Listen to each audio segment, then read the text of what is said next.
Hello everybody, welcome back to Home Percussion, where we're going to be doing some DIY percussion with materials that you can find at home.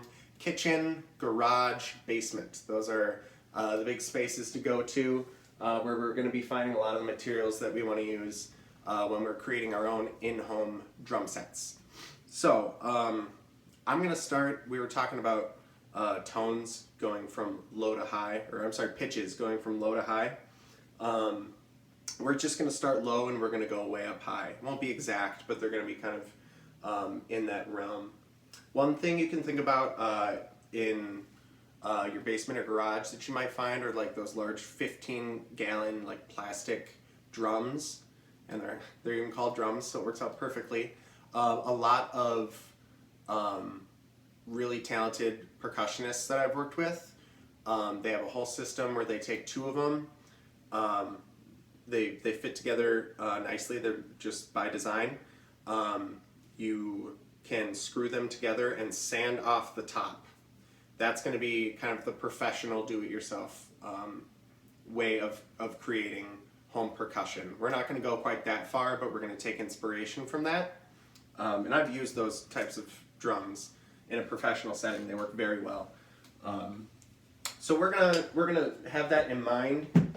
I'm just finding some storage materials. That's all it is. This is a large plastic bin.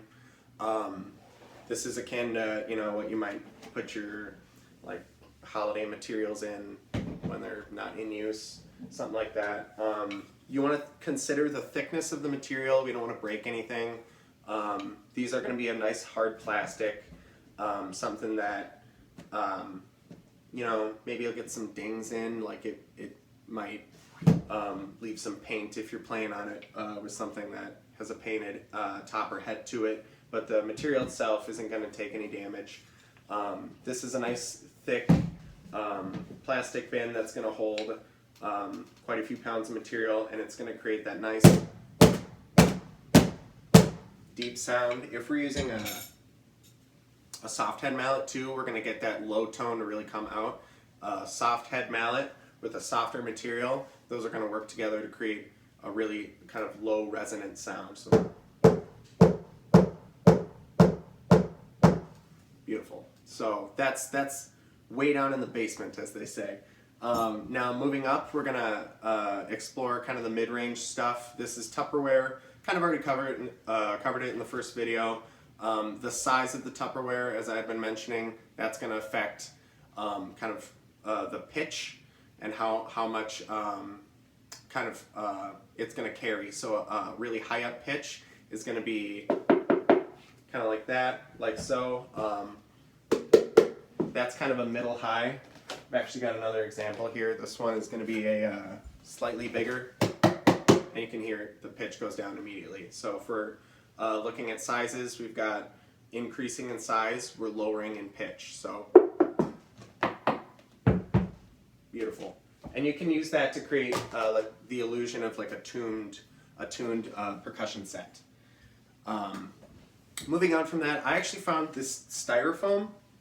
Found some old styrofoam coffee cups. These make an excellent sound.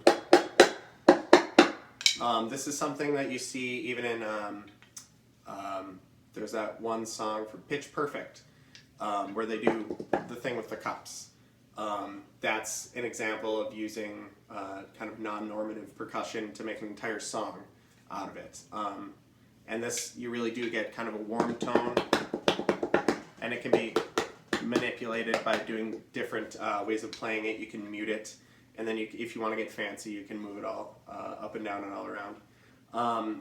Moving further up, we've got the wood option. I just have right here, this is a wood cutting board.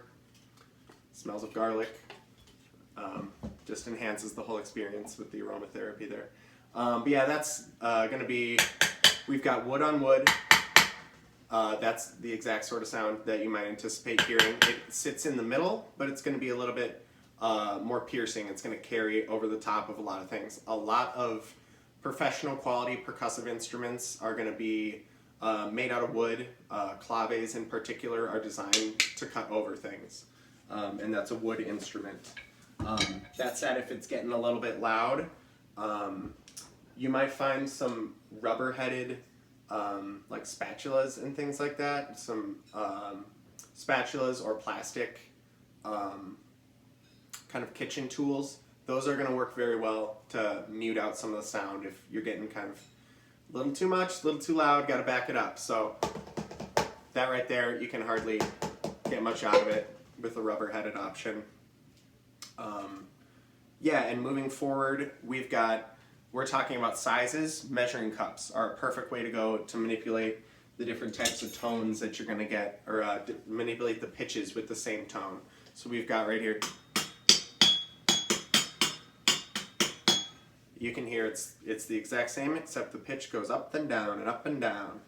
Then we're going to end with kind of, these are the, it says granite on there. It feels similar in actual texture to something like an aluminum.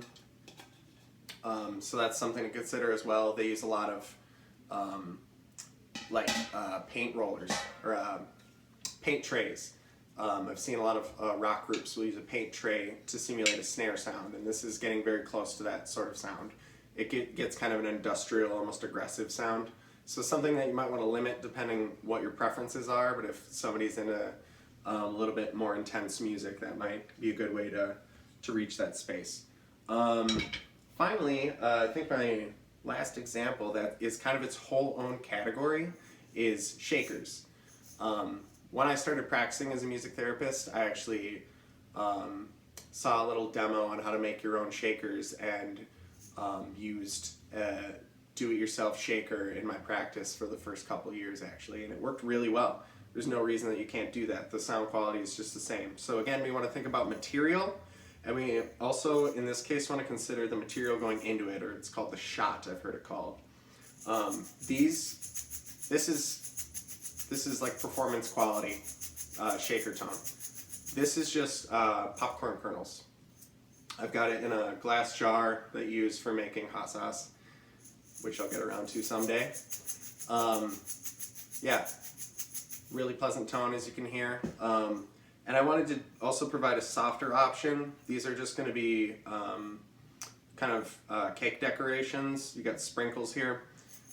The smaller it is, the higher you hear how it gets fainter and a lot higher. That's going to be dictated by not only the material but also the size of the shot. So you want to think of something kind of bigger and clunkier if you want to get kind of a strong percussive sound with a nice hard material. This right here works well. Beans for like a bean soup mix. I've used those before. Those get a really good tone as well. I think that wraps it up for specific examples.